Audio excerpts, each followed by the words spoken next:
Assalamualaikum warahmatullahi wabarakatuh. Baiklah, kami akan mempresentasikan hasil makalah kami yang berjudul Studi Ilmu Kalam atau Ilmu Tauhid yang beranggotakan Intan Mahendra Putri dan Nelvianti. A. Sejarah munculnya persoalan kalam. Pada awal sejarah pemikiran Islam, ilmu kalam kurang mendapatkan perhatian, bahkan tidak disetujui di kalangan muslimin. Kalam sama sekali tidak mendapat tempat di masa-masa awal Islam karena umat pada masa awal-awal Islam belum merasakan arti penting dan perlunya mengetahui lebih jauh dan memperbincangkan masalah-masalah yang bersifat teoritis seperti yang dibicarakan di dalam ilmu kalam. Ilmu kalam seperti ilmu keislaman lainnya juga mempunyai dasarnya sendiri dari sumber Al-Qur'an, baik menyangkut aspek metode maupun materi. Ditinjau dari segi metode maupun materinya, keberadaan ilmu kalam bukan terlarang dalam Islam. Bahkan, ilmu kalam mutlak diperlakukan demi terbangunnya keimanan yang kukuh di atas bukti dan argumen yang kuat.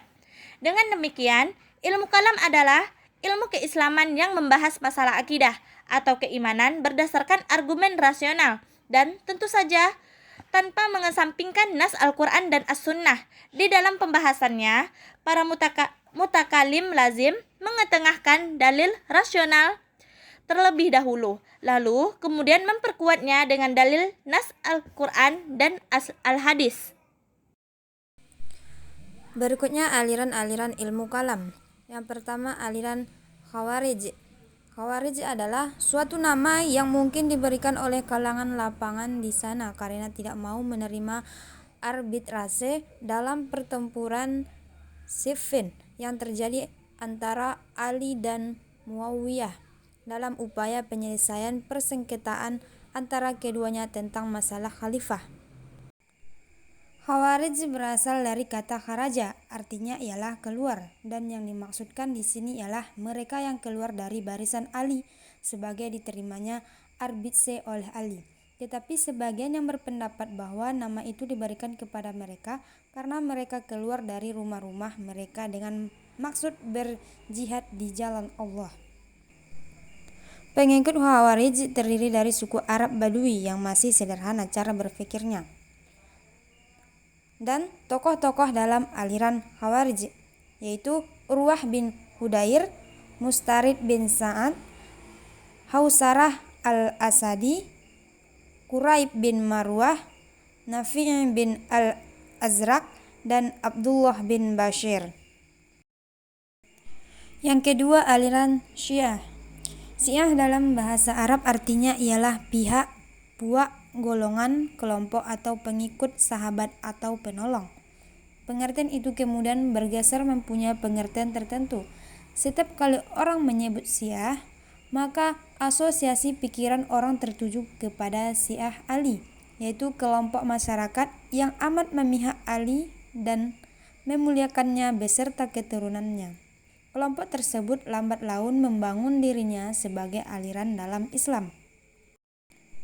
Kemudian pemahaman Syiah ini berkembang seiring perkembangan zaman dan adanya kasus pembunuhan-pembunuhan yang mengatasnamakan Syiah.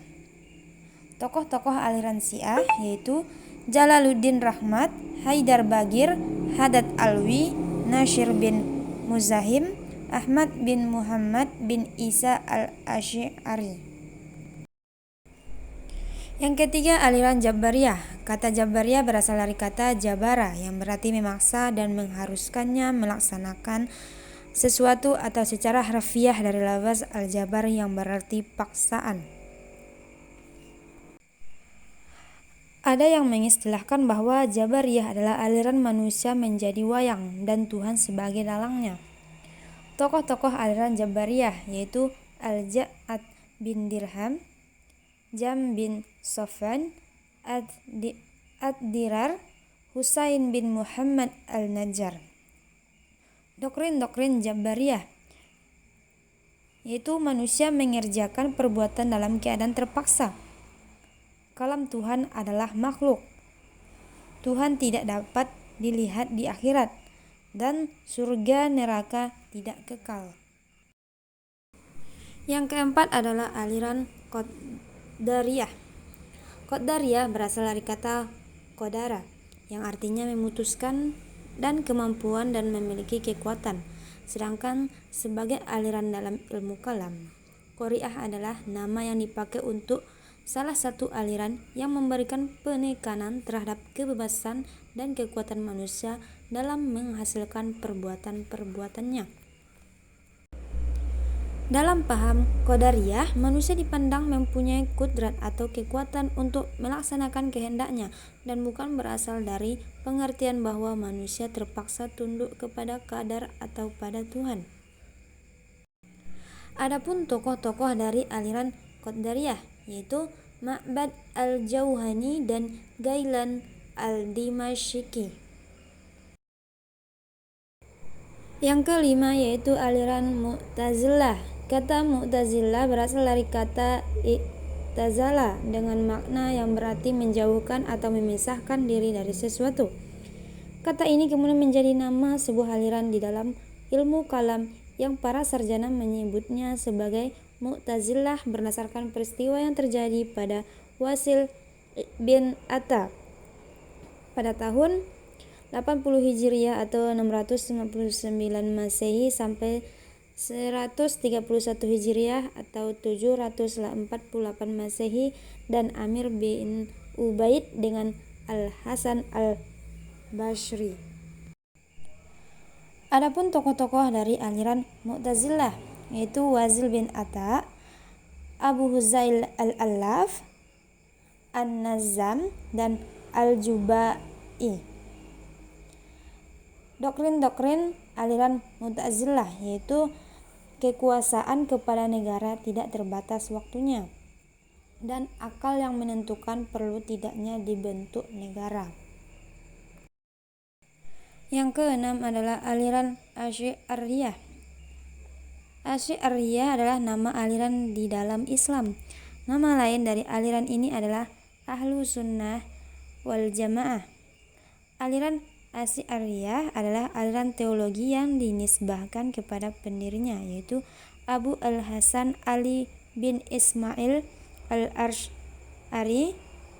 Ia dilahirkan di Besar dan wafat di Baghdad pada tahun 260 sampai 324 Hijriah. Adapun tokoh-tokoh dari aliran Asy'ariyah yaitu Al-Baqillani, Al-Juwayni dan Al-Ghazali. Doktrin-doktrin aliran dari Al-Asy'ariyah yaitu Tuhan dan sifat-sifatnya, kebebasan dalam berkehendak dan akal, wahyu, kriteria baik dan buruk. Yang ketujuh aliran Maturidiyah.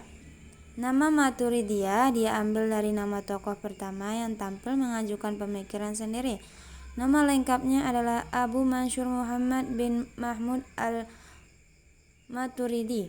Beliau lahir di Samarkand pada pertengahan kedua abad ke-9 Masehi, kedua abad ke-9 Masehi dan meninggal tahun 944 Masehi.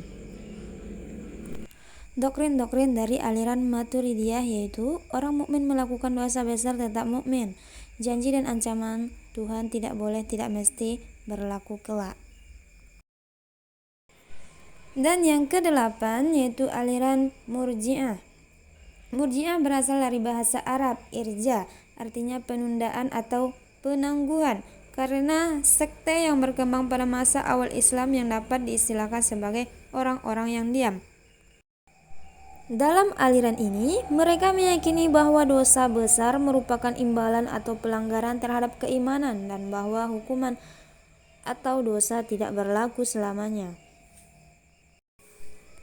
Doktrin-doktrin dari aliran Murji'ah yaitu orang Islam yang percaya pada Tuhan dan kemudian menyatakan kekufuran secara lisan tidaklah menjadi kafir, karena kufur dan iman letaknya di hati. Menurut Murji'ah ekstrem ini, iman adalah mengetahui Tuhan dan kufur tidak tahu pada Tuhan. Sejalan dengan itu, sholat bukan merupakan ibadah bagi mereka karena yang disebut ibadah adalah iman kepadanya dalam arti mengetahui Tuhan. C. Pentingnya mengetahui ilmu kalam. Manfaat mempelajari ilmu kalam. 1. Memperkuat dasar pengetahuan tentang Islam. Dengan mempelajari ilmu kalam, kita dapat mengetahui dasar-dasar ilmu dan ajaran Islam, terutama salah ketuhanan dan Rasul beserta perintahnya. Ilmu kalam tentu ilmu yang harus sesuai dengan realitas secara objektif. Dengan mempelajari ilmu kalam, tidak akan terjadi tercampur antara keimanan dan kesyirikan, karena kita telah mengetahui apa perbedaan antara seorang muslim yang beriman dan kesyirikan yang tidak meyakini hukum Allah. 2. Tidak mudah melenceng dari ajaran agama.